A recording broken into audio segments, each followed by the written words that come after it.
네, 인사하겠습니다. 안녕하십니까?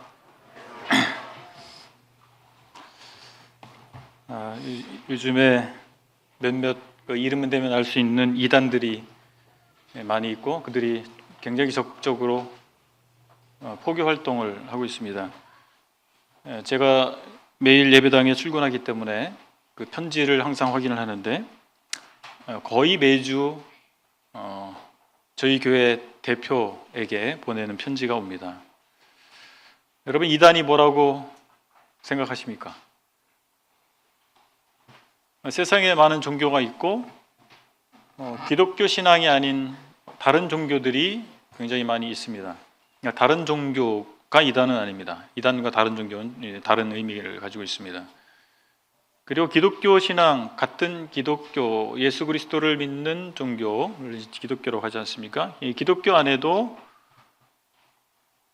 그 핵심 요소에는 동의하지만 성경 해석의 입장의 차이에 의해서 다양한 분파들이 존재합니다. 그렇지만 기독교적인 용어를 사용하고 스스로 자신들은 하나님을 믿는 사람이라고 주장을 하지만 기독교 신앙의 핵심 요소에 있어서 잘못된 이들이 있습니다. 그런 사람들을 이단이라고 하는 것입니다. 정확하게 표현한다면 기독교 이단이라고 할 수가 있겠습니다. 이미 기독교 신앙이 출현한 직후에, 교회가 출현한 직후에 이단들이 또한 출현했습니다. 지금까지도 수많은 역사 가운데 수많은 이단들이 존재해왔고 또 오늘날 한국 사회에도 수많은 기독교 이단이 존재하고 있습니다. 그런데 이단이라고 이마에 써붙이고 다니지 않기 때문에 그들의 교파 이름에서 이단이라고 하는 증거를 찾을 수가 없기 때문에 적지 않은 분들이 이단에 미혹되고 있습니다. 그럼 어떻게 하면 우리가 바른 신앙과 그렇지 않은 주장에 대해서, 이론에 대해서 구분할 수 있을까요? 그럼 어떤 묘책이 있으십니까?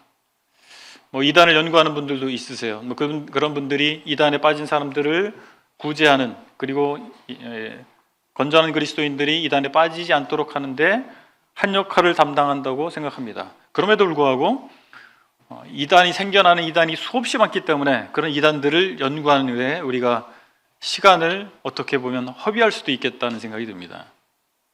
오히려 우리는 하나님의 계시의 기록인 성경을 통해서 무엇이 바람직한 신앙인가, 무엇이 성경적인 신앙인가에 대해서 확인하는 가운데서 그것과 다른 이단에 대해서 확인할 수 있는 방편을 선택하는 것이 바람직하다고 생각이 됩니다. 오늘부터 16번에 걸쳐서 요한 1서를 통해서 우리가 바른 기독교 신앙에 대해서 함께 살펴보는 시간을 가졌으면 좋겠습니다. 오늘은 요한 1서 1장 1절로 4절의 말씀을 중심으로 우리 믿음의 주 예수 그리스도에 대해서 알아보는 시간을 가졌으면 좋겠습니다. 첫 번째 우리 함께 생각해 보기 원하는 것은 예수 그리스도를 올바로 알고 믿어야 된다는 사실입니다. 여러분, 예수님의 사랑하는 제자라고 표현되어 있었던 사도 요한을 아시죠? 사도들 중에서 가장 장수했던 분입니다. 이 사도 요한이 에베소에서 사역하던 중에 그의 생애 말기입니다. 말년인데 약 90년, 주후 90년에서 95년경으로 추정이 됩니다. 사도 요한이 개인적으로 가깝게 지냈던 성도들, 에베소 교회를 비롯해서 그 인근에 있었던 성도들에게 그들이 위협받고 있는, 미혹될 가능성이 많았던, 그리고 일부는 미혹돼서 교회를 떠난 일들이 있었습니다. 이런 가운데 있는 성도들에게 편지를 썼는데 그것이 바로 요한 1서입니다. 사도 요한이 3편의 편지를 썼는데 그 첫 번째 편지가 요한 1서입니다. 그때 그 지역의 성도들이 미혹됐던 이단적 사상이 뭐였냐면 영지주의라고 합니다. 영지주의라고 하는 말은 헬라어 지식을 뜻하는 헬라어 그노시스라고 하는 말에서 유래된 용어입니다. 영지주의자들은 자신들은 아주 특별한 영적 지식을 소유하고 있다라고 주장을 했습니다. 그래서 그런 영적 지식을 가져야만 구원에 이를 수 있다라고 주장을 한 것입니다.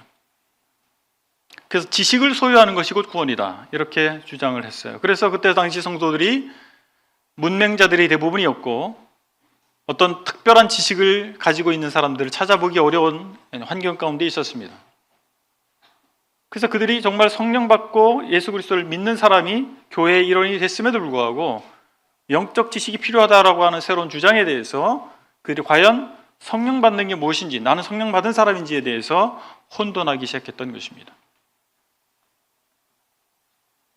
여러분, 구원을 어떻게 이해하고 계십니까? 구원은 무엇입니까? 뭔가를 깨닫는 것이 구원입니까? 우리가 그런 용어를 쓰기도 합니다. 복음을 깨달으셨어요? 구원의 의미를 깨달으셨어요? 이렇게 용어를 쓰기도 하지만 제 생각에는 정확한 표현은 아니라고 생각합니다. 뭔가를 지적으로 이해하는 것을 우리가 구원이라고 말하지 않습니다. 구원받는 믿음이라고 하는 것은 어떤 깨닫는 수준을 넘어서 내 인생의 가치 기준이 바뀌는 것이고 한 분이신 예수 그리스도를, 그분을 내 마음의 주인으로 모시는 것입니다. 그것이 구원받는 믿음입니다. 어떤 지적인 이해만이 구원이라고 성경은 말씀해주고 있지 않습니다. 그것을 넘어서는 것입니다. 영주주의자들은 정신과 물질을 대립시켜서 이해했습니다. 그래서 이원론이라고 합니다. 그 사상 때문에 예수 그리스도의 성육신을 부정하게 됐습니다. 물질적인 것은 악하다고 봤기 때문에 그렇습니다. 육체적인 것, 물질적인 것은 악하다고 봤기 때문에 하나님이 육체를 가지셨다는 것을 영주주의 입장에서는 수용할 수가 없었던 것입니다. 그래서 실제 예수님이 사람이 되신 것이 아니라 사람이 된 것처럼 보였다. 그래서 가현설이라고 합니다. 실제가 아니다, 이렇게 주장을 했고, 실제 사람이 되신 것이 아니기 때문에 예수님이 십자가에서 죽으신 것도 실제가 아니게 됩니다. 예수님이 죽으신 것이 실제가 아니라면 부활도 실제가 아닌 것입니다. 우리의 구원은 예수 그리스도께서 우리의 죄짐을 대신 짊어지시고 십자가에서 죽으시고 우리에게 의의 생명을 주시기 위해서 부활하셨다라고 하는 것이 핵심적인 내용입니다. 이 영주주의자들은 바로 이 복음의 핵심을 공격한 것입니다. 심지어 어떤 이 영주주의자들은 예수님이 온전한 하나님은 아니었다라고 주장하기까지도 했습니다. 뿐만 아니라 그들은 자신들은 범죄하지 않았다라고 주장을 했습니다. 자기는 죄성을 가지고 있지 않다라고 주장을 했습니다. 자기는 탁월한 지식을 소유했기 때문에 이제 죄를 짓는 것은 내가 짓는 것이 아니라 나의 육체가 짓는 것이다. 그래서 내가 짓는 것이 아니라고 하는, 그래서 죄로부터 자기의 자아를 분리시키고자 하는 시도를 했던 것입니다. 어떻게 보면 속된 말로 말장난에 불과한 것입니다. 이런 가르침에 미혹된 이들이 교회를 이미 떠난 사람들이 발생했습니다. 이제 요한은 남아있는 사람들에게, 남아있는 그리스도인들에게 그리스도 안에서 어떻게 그들이 영생을 얻게 됐던가를 이야기해주고 있는 것입니다. 다시 확인시키는 것입니다. 어떻게 구원받았는가, 구원이란 무엇인가에 대해서 다시 확인시키고 있는 편지가 바로 요한일서입니다. 오늘날에도 적잖은 사람들이 자기들이 믿고 싶은 대로 예수님을 믿고 있습니다. 자기가 믿고 싶은 예수를 형상화해서 믿게 되는 경우를 볼 수가 있습니다. 우리가 살고 있는 이 시대의 문화와 사상으로부터 우리가 자유로울 수가 없습니다. 외국에 나가보면 한국 사람인지 바로 알아봅니다. 서양인들이 볼 때는 한국인인지 일본인인지 중국인인지 알 수 없지만 우리가 보면 알죠? 뭘 보고 합니까? 헤어스타일만 봐도 알고. 우리가 문화에 젖어 있는 것입니다. 그냥 그렇게 헤어스타일 정도면 아무 상관이 없죠. 어떤 헤어스타일을 따르든 뭐가 문제가 있습니까? 그러나 중요한 것은 문화 속에는 사상도 스며들어 있다라고 하는 것입니다. 그래서 우리는 그것으로부터 자유로울 수가 없어요. 그런데 그것에 의해서 우리가 기대되는 어떤 가치가 형성되는 것이고 그 기대에 따라서 예수님을 그런 분으로 여기게 된다는 사실입니다. 그 기대를 충족시켜주는 분으로 여기게 된다는 사실입니다. 서양 속담에 저녁에 의자를 사지 마라 라고 하는 말이 있답니다. 왜 저녁에 의자를 사지 말까요? 저녁이 되면 어떻습니까? 피곤하잖아요. 하루 종일 일을 했기 때문에 피곤합니다. 그래서 어떤 의자에 앉아도 편안함을 느끼는 거예요. 그러니까 좋은 의자, 정말 편안한 의자를 살 수 없다는 것입니다. 분별력이 떨어지기 때문에 그렇습니다. 우리는 우리의 어떤 열악한 상황, 우리의 어떤 필요, 어떤 갈급함, 이런 것들이 생겼을 때 복음에 대한 수용성이 생기는 것은 당연한 것입니다. 그래서 그 자체가 나쁘다라고 볼 수가 없어요. 삶의 한계를 내가 직면하게 될 때 많은 사람들이 건강을 잃는다든지 아니면 직장에서 큰 문제를 겪는다든지 관계의 문제를 겪는다든지 여러 가지 이유로 삶의 한계를 직면하게 됐을 때 복음을 듣게 되고 복음을 믿게 되는 경우를 많이 볼 수가 있습니다. 복음에 대한 수용성이 생기는 것은 좋은데 문제는 뭐냐면 그 과정에서 내 필요에 맞는 구주를 자기 나름대로 형상화할 수 있다는 사실입니다. 어떤 사람은 지적 만족을 주시는 분으로 구주를 기대합니다. 어떤 사람은 병 고쳐주는 분으로 기대합니다. 어떤 사람은 사회혁명을 일으켜주는 분으로 기대합니다. 어떤 사람은 감성적 만족을 주는 분으로 기대합니다. 그래서 그런 예수를 믿게 되는 것이죠. 성경에서 말씀하는 예수가 아니라 자기가 믿고 싶은 예수, 자기의 기도를 만족시켜주는 그 예수로 믿을 수도 있다는 사실입니다. 여러분이 믿고 있는 예수님은 어떤 분이십니까? 그래서 우리는 성경에서 말씀하고 있는 예수를 바로 알고 이해할 필요가 있다는 사실입니다. 내가 기대하는 예수님이 아니라 하나님이 예비하신 예수님, 하나님이 보내신 예수님을 믿어야 될 것입니다. 그러기 위해서 우리가 성경을 봐야 되는데 안타까운 것은 이단들도 성경을 사용한다는 사실입니다. 우리가 알고 있는 성경은 무엇입니까? 계시의 기록입니다. 계시라고 하는 것은 하나님께서 자신의 것을 당신에 대해서, 당신의 진리에 대해서 열어주는 것을 계시라고 합니다. 그 계시를 하나님께서 열어주셨는데 우리가 두 가지 계시를 이해하고 있습니다. 일반적인 계시와 특별 계시입니다. 일반적인 계시는 이 우주 만물을 이야기할 수가 있겠습니다. 모든 사람에게 열려 있습니다. 이 우주 만물을 통해서 우리는 하나님께서 실존하시는 사실을 확인할 수가 있습니다. 하나님께서 살아계시구나, 창조주가 존재한다는 사실을, 그분은 전능하신 분이구나라는 사실을 인정하게 됩니다. 모든 사람이 인정할 수 있는 계시입니다. 그런데 하나님께서 특별한 사람들을 부르시고 그들에게 진리를 보여주셨습니다. 그리고 그 진리를 기록하도록 하셨어요. 그것이 바로 성경입니다.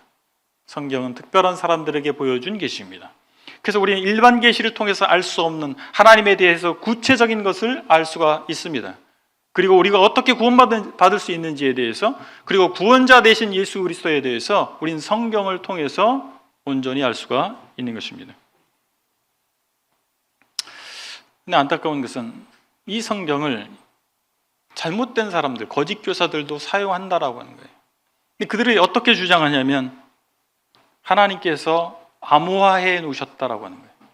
진리를 암호화해 놨기 때문에 특별한 해독의 기술이 필요하다라고 그들은 주장하는 것입니다. 여러분 그렇게 이해하고 계십니까? 성경은 암호로 돼 있어서 특별한 방식을, 암호를 해독할 수 있는 방식을 동원하지 않고는 이 성경의 내용을 이해할 수 없습니까? 그것이 이단자들이 사용하는 방법이에요. 그렇게 주장을 하는 것입니다. 그런데 하나님께서는 디모데전서 2장 4절에 이렇게 말씀하고 있습니다. 하나님은 모든 사람이 구원을 받으며 진리를 아는 데 이르기를 원하시느니라. 하나님의 뜻은 모든 사람에게 구원의 방법을 알려주시고 진리를 알려주셔서 믿고 따를 수 있게 하신다라고 하는 거예요. 그것이 하나님의 뜻입니다. 꽁꽁 숨겨두지 않으셨다라고 하는 거예요. 어린아이 수준만 돼도 이해할 수 있도록 하셨다라고 하는 것입니다. 그래서 너무 어렵게 접근하지 않아도 될 수 있도록 하신 것입니다. 물론 우리는 번역된 성경을 사용하고 있기 때문에 그리고 성경이 기록될 당시의 시대와 문화와 갭이 있기 때문에 구체적인 내용을 파악하기 위해서는 원어 연구라든지 그 시대상이라든지 문화에 대한 연구가 필요합니다. 아주 디테일한 연구를 위해서. 그러나 하나님께서 성경을 기록하게 하실 뿐만 아니라 보존하게 하셨고, 그 성경이 많은 당신의 종들을 통해서 각국의 언어로 번역되게 하셨습니다. 그래서 어떤 번역 성경을 본다 할지라도 하나님에 대해서 중요한 진리, 그리고 우리가 구원받는 데 있어서 중요한 진리에 대해서 왜곡되지 않도록 하셨다라고 하는 것입니다. 그래서 누구나 자국어로 된 성경을 통해서 하나님의 진리에 이를 수 있도록 하나님께서 은혜 가운데 섭리하셨다는 사실입니다. 이단자들은 이 암호화됐기 때문에 이 암호를 푸는 열쇠를 자기들만이 가지고 있다고 주장합니다. 과거의 영지주의자들이 그랬듯이 오늘날에도 이단자들은 그렇게 주장합니다. 그래서 자기들의 성경 공부 방법을 배워야만, 그 열쇠를 얻어야만 진리에 이를 수 있다라고, 구원에 이를 수 있다라고 가르치는 것입니다. 그리고 자의적으로 해석해요. 자신들의 교리를 정해놓았습니다. 그리고 자신들의 교리가 구주라고 주장을 합니다. 그것을 합리화시키기 위해서 성경을 자의적으로 해석합니다. 그것을 우리가 한자 성어로 이렇게 얘기합니다. 이혈령 비혈령이다. 코에 걸면 코걸이, 귀에 걸면 귀걸이라고. 많은 사람들이 성경을 그렇게 이해하고 있어요. 과연 성경이 그렇습니까? 그렇지 않습니다. 마음대로 사용할 수, 그렇게 자기 해석하고 싶은 대로 해석할 수 있는 것이 아닙니다.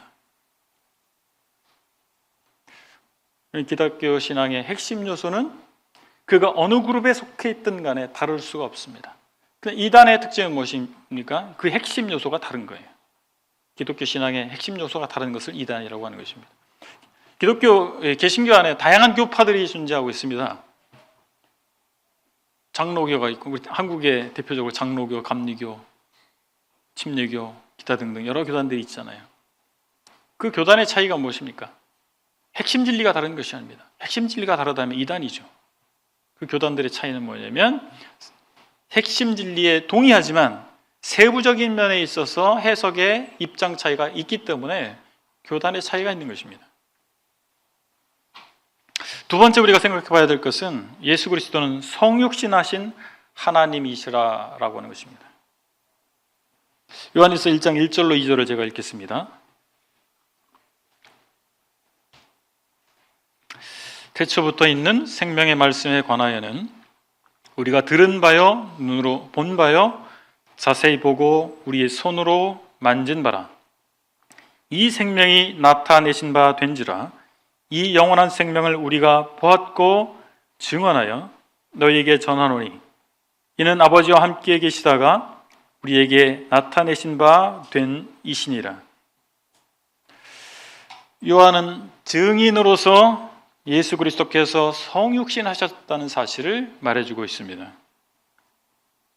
여기 보니까 생명의 말씀이라고 1절에 보니까 생명의 말씀이라고 기록되어 있는데 그 앞부분에 태초부터 있는 이렇게 표현되어 있습니다. 사도 요한이 쓴 복음서가 있죠. 요한복음이라고. 그 사도 요한의 이름을 따서 요한복음이라고 합니다. 요한복음의 첫 구절이 어떻게 시작합니까? 태초에 말씀이 계시니라. 이 같은 의미입니다. 같은 단어 헬라어 아르케, 아르케라고 하는 단어를 썼어요.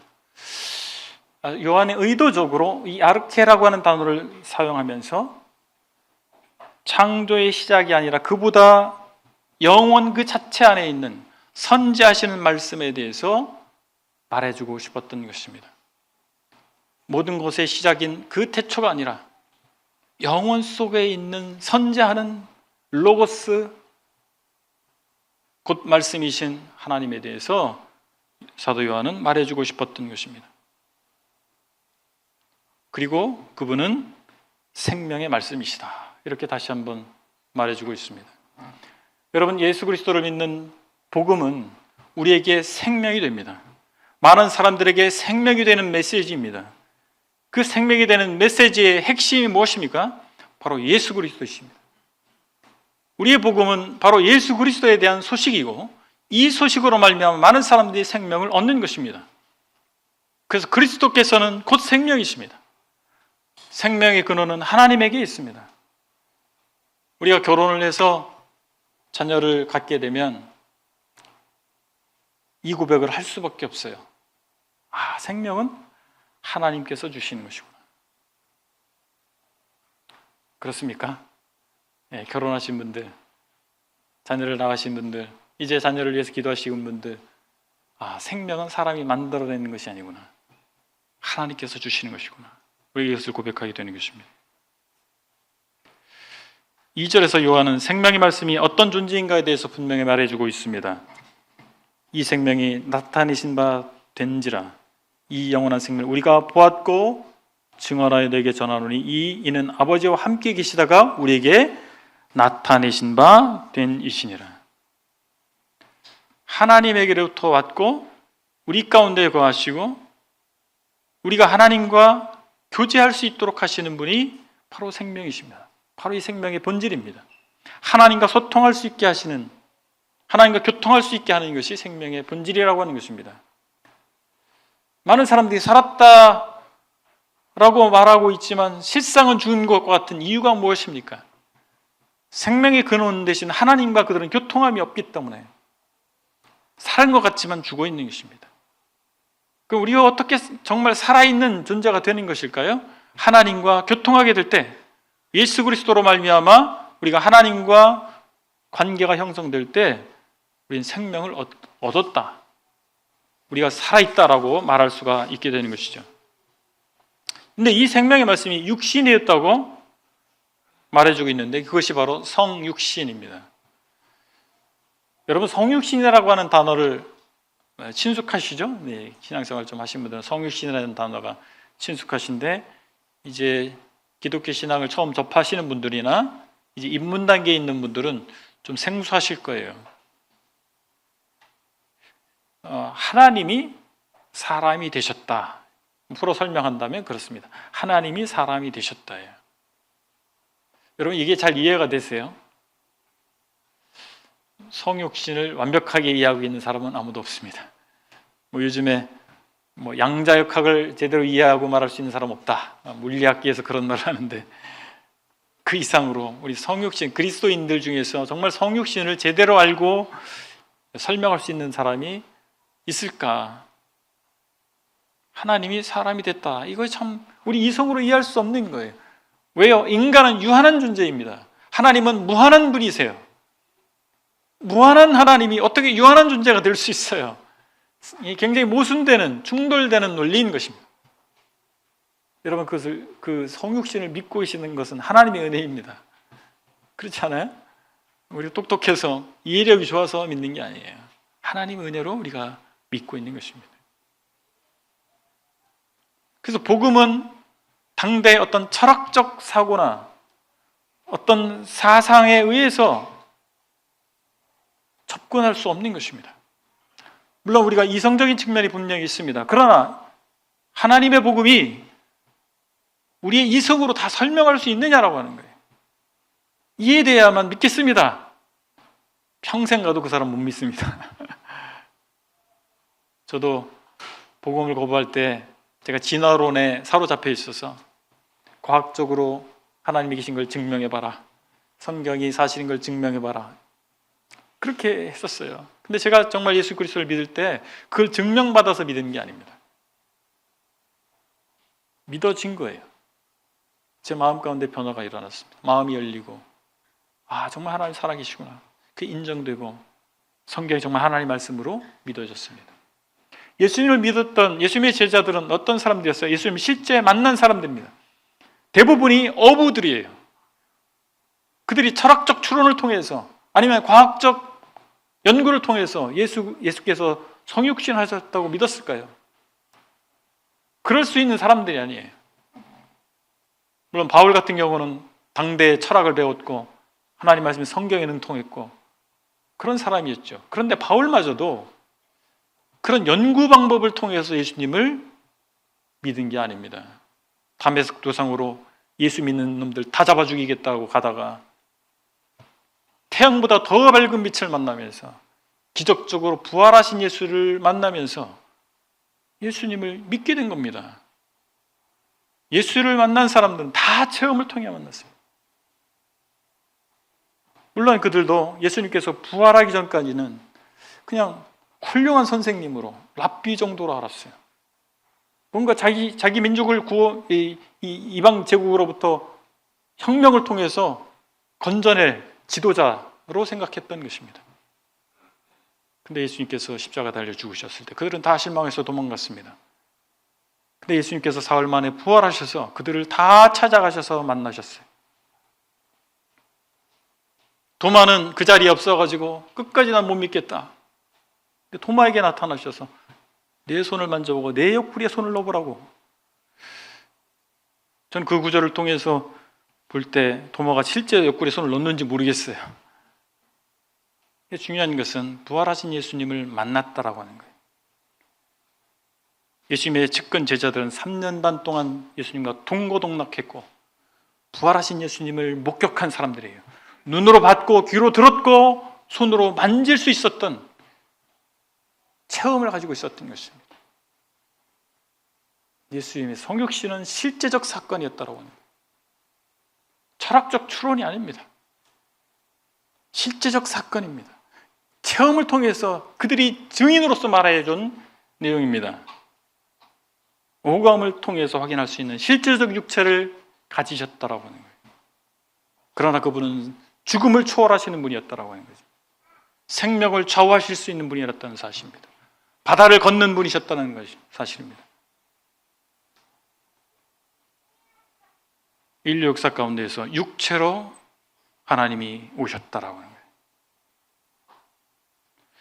성육신과 부활은 사도적 가르침의 핵심 내용입니다. 사도들이 누구입니까? 예수님을 직접 만난 사람들입니다. 그 사도들의 증언은 예수 그리스도를 직접 만나서 그분으로부터 직접 교훈을 받은 사람들이기 때문에 하나님으로부터 온 메시지라고 간주할 수 있는 것입니다. 그 사도성이 굉장히 중요합니다. 교회가 형성됐을 때 교회의 최초의 지도자들은 누굽니까? 예수님을 직접 만난 사람들입니다. 사도들이죠. 그들은 다양한 필요에 의해서 예수님의 행적을 기록하고 그분의 가르침을 기록했습니다. 그리고 또한 당대의 필요를 위해서 교회들에게 편지를 썼습니다. 영적 교훈을 주기 위해서. 이런 것들이 수집되고 정리된 것이 오늘날의 성경, 신약성경입니다. 그래서 신약성경, 무엇이 하나님의 새로운 계시냐? 구약성경 옛 계시, 신약성경 새로운 계시입니다. 무엇이 새로운 계시의 기록이냐라고 하는 것을 생각할 때, 분별할 때 첫 번째 기준이 뭐냐면 사도성입니다. 예수님을 직접 만나서 예수님으로부터 직접 가르침을 받은 사람들의 증언이냐라고 하는 거예요. 근데 이 사도들의 가르침 중에 핵심, 그들이 전했던 복음의 핵심이 무엇이냐면 예수께서 부활하셨다라고 하는 거예요. 사도행전 1장 22절에서 이렇게 기록되어 있습니다. 항상 우리와 함께 다니던 사람 중에 하나를 세워 우리와 더불어 예수께서 부활하심을 증언할 사람이 되게 하여야 하리라. 가룟 유다 대신해서 새로운 제자를 세우려고 할 때 무엇을 위해서 세우려고 하느냐? 예수께서 부활하심을 증언할 사람이 되게 하기 위해서. 사도행전 4장 33절에서는 이렇게 기록하고 있습니다. 사도들이 큰 권능으로 주 예수의 부활을 증언하니 우리가 큰 은혜를 받았다고 얘기하고 있습니다. 부활이 복음의 핵심입니다. 예수 그리스도의 부활이 핵심입니다. 그렇다면 부활은 죽음이 반드시 존재해야 됩니다. 죽음은 사람이 아니고서는 죽을 수가 없어요. 그냥 하나님께서는 죽을 수 있는 분이 아니에요. 사람이 되셔야만 죽을 수 있는 것입니다. 그래서 이 성육신의 가르침은 그분의 죽으심과 그분의 부활의 전제가 되기 때문에 너무나 중요한 핵심 진리라고 하는 것입니다.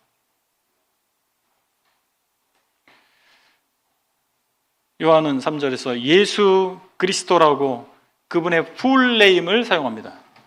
예수 그리스도. 예수라고 하는 이름은 유대인들이 흔히 사용하는 이름이었어요. 예수님은 유대인의 한 사람으로 태어나셨습니다. 그래서 유대인이 흔히 사용하는 이름을 사용하신 거예요. 예수, 유대인의 이름입니다. 사람의 이름입니다. 그리스도, 헬라어로 크리스토스라고 하는 말은 기름 부음을 받은 자라고 하는, 히브리어의 메시아, 정확한 발음은 마사흐란 단어를 헬라식으로 표현한 것입니다. 기름 부음을 받은 자, 곧 메시아, 구원자라고 하는 것입니다. 하나님의 보내심을 받은 자, 그분은 곧 하나님의 신성을 가지신 분입니다. 그러니까 예수 그리스도란 말은 그분은 사람이시고 하나님이시다. 그 이름 속에서 이 사실이 드러나주고 있는 것입니다. 우리가 믿는 예수님은 어떤 분이십니까? 하나님이십니다. 그러면서 동시에 사람이십니다. 그 예수님을 믿는 신앙을 기독교라고 부르는 것입니다. 세 번째 우리 함께 생각해 볼 것은 그리스도에 대한 바른 신앙은 진정한 사귐과 기쁨의 근원이라고 하는 것입니다.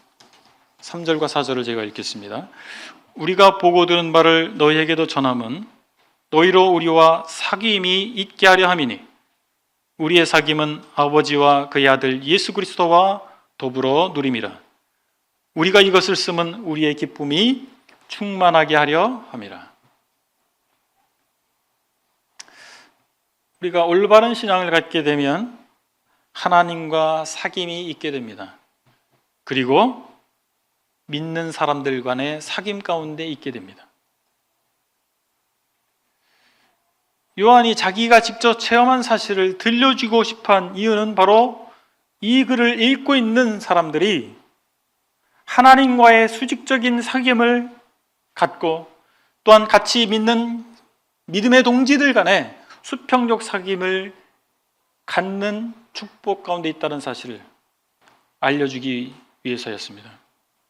여기 사귐이라고 번역된 이 단어를 풀어 설명하면 소유권에 동참하다, 또는 영어로 표현하면 파트너십이라고 얘기할 수가 있겠습니다. 함께 하는 것입니다. 함께 소유를 공통으로 나누는 것입니다. 이것이 사귐입니다. 단순히 서로 알고 지내는 정도가 아닙니다. 여러분, 누군가 사귄다고 할 때 그냥 이름 석자 정도 아는 사람을 사귄다고 하지 않잖아요. 아주 깊은 것까지 서로 소유를 나누는 것이 사귀는 관계입니다. 이미 교회 안에 있었던 많은 사람들이 영지주의 이단에 미혹돼서 그 교제권을 떠나갔어요. 그들이 그 교제권을 떠나갔다고 하는 것이 그들이 잘못된 영지주의 사상에 빠져 있다고 하는 것을 드러내주는 것이고, 그들이 참된 구원의 신앙을 버렸다고 하는 것을 보여주는 것이라고 요한은 말해주는 것입니다. 우리가 어떻게 그리스도인이 됐습니까? 우리가 어떻게 하나님의 자녀가 됐습니까? 아버지 하나님께서 우리의 구원에 대한 계획을 세우셨습니다. 아들 하나님께서 직접 사람이 되어 오셔서 그 계획을 성취하셨습니다. 우리가 예수 그리스도를 믿게 될 때 성부 하나님의 모든 계획에 대해서 우리가 인정하게 되는 것입니다. 그리고 예수 그리스도로 말미암아 하나님께서 주시고자 하는 구원의 축복을 우리가 누리게 되는 것이고, 죄인과 심판주의 관계에서 아버지와 자녀의 관계로 그 관계가 바뀌어지게 되는 사건이 구원 사건이라고 하는 것입니다. 그래서 아버지와 자녀이기 때문에 하나님과의 관계가 새롭게 설정됐기 때문에 하나님과의 교제가 가능하게 된 것입니다. 이사야서 59장에서 우리와 죄인인 우리와 하나님 사이가 무엇으로 갈라졌느냐? 죄 때문에 갈라졌다라고 증언해 주고 있지 않습니까? 이 죄의 문제를 예수 그리스도께서 해결해 주셨기 때문에 이제 우리는 하나님께 직접 나아갈 수 있는 새롭고 산 길을 얻은 것입니다. 형제자매 여러분, 하나님 아버지와 사귐을 갖고 계십니까? 사귐의 길이 열렸잖아요. 하나님 아버지와 사귐을 갖고 계십니까? 그리고 하나님 아버지와 이제 아버지 자녀 관계가 됐잖아요. 그러나 같은 아버지 자녀 관계가 된 사람들이 누굽니까? 형제요 자매들입니다. 그러니까 당연히 형제 자매들 간에 사귐이 있을 수밖에 없는 것이죠. 우리는 서로 인간적으로 아무런 관계가 없는 사람들이 대부분입니다. 근데 우리가 어떻게 형제요 자매라고 부르고 사귐 가운데 있습니까? 같은 아버지를 모시고 있기 때문에 그렇습니다. 교제권 안에 있다라고 하는 것은 너무나 중요한 사실입니다. 우리가 성도의 교제권 안에 있다라고 하는 것은 우리 신앙의 실체가 무엇인가를 반증해주고 있기 때문에 그렇습니다. 동일한 가치관을 우리가 가지고 있기 때문에, 성령의 교통함을 우리가 느끼기 때문에 말이 통하는 거예요. 제가 직장을 그만둔 지가 10여 년이 됐어요. 근데 저희 밴드가 있어요. 그 오비 밴드가 있습니다. 저희 전 직장 오비 밴드가 있어요. 제가 직장을 한 군데 다닌 게 아니기 때문에 첫 번째 직장에 오비 밴드가 있고 두 번째 직장에 오비 밴드가 있습니다. 가끔씩 연락이 오기도 합니다. 또 대학 동기들의 이 카톡방이 있어요. 단톡방이 있어요. 가끔씩 연락이 와요. 그래 1년에 한 번 정도, 한두 번 정도 그 동기를 만나기도 합니다. 근데 참 반가워요. 학창시절 같이 보냈고 또 같이 직장을 했고 저 반가워요. 반가워서 어떻게 지내는지 궁금하기도 하고, 그런 대화를 하는데 한 20분이면 충분합니다. 새로운 정보 다 알았어요. 그 다음부터 별로 할 말이 없어요. 근데 여러분 매주 형제자매님들 만나시죠? 할 얘기 없으세요? 아니 할 얘기가 많으세요? 우리 믿음 안에 있는 형제요 자매, 우리가 아버지 되신 하나님과의 교통함이 있기 때문에 우리가 할 말이 많을 수도 있는 것입니다. 복음은 기쁨이 충만하게 합니다. 요한복음 15장 11절에 자신이 기록한 내용을, 예수님의 말씀을 반복해주고 있는 것입니다. 내가 이것을 너희에게 이름은 내 기쁨이 너희 안에 있어 너희 기쁨을 충만하게 하려 함이라. 예수님에 관한 좋은 소식, 이 복음 굿뉴스는 우리에게 기쁨을 줍니다. 우리가 세속적으로 뭔가 기대할 것을 얻게 될 때 기쁘잖아요. 근데 얼마나 가든가요? 새 집을 위해서 열심히 아끼고 모으고 기도하고 했는데 새 집을 얻었어요. 그러니까 들어갈 때부터 쓸고 닦고 할 때마다 왜 이렇게 기쁜지. 새 차를 샀어요. 남자들도 있지 않습니까? 차에 대해서 또 새 옷을 샀어요. 내가 세속적으로 기대하는 그런 것들을 얻었을 때 기쁘지 않은 것이 아니에요. 기쁩니다. 그런데 얼마나 갈까요? 우리를 지적으로 만족시켜주는 뭔가 깊이 있는 어떤 진리를 내가 깨닫게 되고 남들이 모르는 어떤 것을 알게 됐어요. 거기서 오는 또 희열도 있습니다. 그런 기쁨도 있어요. 근데 주님께서 주시는 기쁨은 일시적인 것도 아니고 어떤 철학적인 것도 아닙니다. 여러분 성경 공부하다가 어떤 철학적 기쁨을 맛보고 계십니까? 물론 그런 측면도 있더라고요. 진리를 알게 되니까. 그리고 어떻게 이방 종교에서 말하는 어떤 신비 체험, 신비로운 어떤 체험, 어떤 그런 것일까요? 성경에서 말하는 복음을 우리가 제대로 믿게 되면 새로운 관계 설정으로 인한 기쁨을 체험하게 됩니다. 하나님의 은혜와 예수 그리스도의 희생으로 우리가 하나님의 가족이 일원이 됐다라고 하는 사실을 확인하게 되는 것입니다. 그래서 참된 기쁨은 주님과의 올바른 관계를 통해서 오는 것입니다. 그래서 일시적이지 않아요. 머리에만 머물지 않습니다. 내 감정이 바뀌는 것이고 내 손과 발을 통해서 그 기쁨이 표현되게 되는 것입니다. 그리고 그 기쁨이 누려지게 되지 않겠습니까? 그 교제 가운데 있을 때, 그 사귐 가운데 있을 때 우리 그 기쁨을 계속해서 누릴 수가 있는 것입니다. 마치 샘에서 계속해서 맑은 물이 솟아나는 것과 같이 우리가 하나님과의 교제 가운데서 성도 간의 이 교제권 가운데 있게 될 때 우리 가운데서 계속해서 기쁨이 솟아나는 것을 체험하게 되는 것입니다. 사도 요한은 이 수신자들에게 그것을 알려주고 싶은 거예요. 당신들은 이미 받았습니다. 그것을 잃어버리지 마시고 누리십시오. 오늘 말씀을 정리하겠습니다. 우리의 믿음의 대상은 예수 그리스도이십니다. 그렇기 때문에 그분에 대해서 우리가 믿고 싶은 대로가 아니라, 우리가 이해하고 싶은 대로가 아니라 성경에서 말씀하고 있는 이해가 필요하고 그러한 믿음이 필요합니다. 성경은 예수 그리스도께서 하나님이신데 사람이 되셨다고 알려주고 있습니다. 성육신 하신 것입니다. 성육신 하셨다는 사실은 앞서 말씀드린 것처럼 그분이 구주라고 하는 사실과 분리할 수 없는 사실입니다. 그분은 성육신 하셨기 때문에 우리를 위해서 십자가에 달려 죽으실 수 있었고, 우리를 위해서 부활하셨기 때문에 우리의 진정한 구주가 되신 것입니다. 마지막으로 이러한 주님으로 인해서 우리는 참된 기쁨을 누릴 수가 있습니다.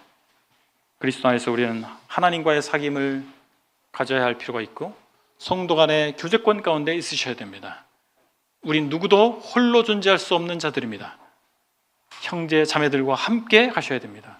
함께 거하셔야 안전할 수가 있고 기쁨을 누릴 수가 있을 것입니다. 기도하시겠습니다.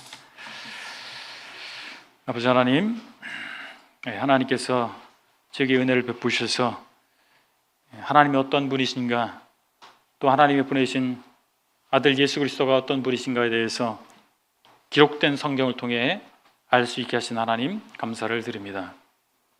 하나님께서 모든 사람을 구원하기를 원하시고 또한 모든 사람들이 진리에 이르기를 원하셔서 분명한 하나님의 말씀을 성문화하시고 또 우리의 말로 번역되게 하셔서 우리가 언제든지 성경을 열면 하나님의 뜻을 알게 하신 하나님을 찬양을 드립니다.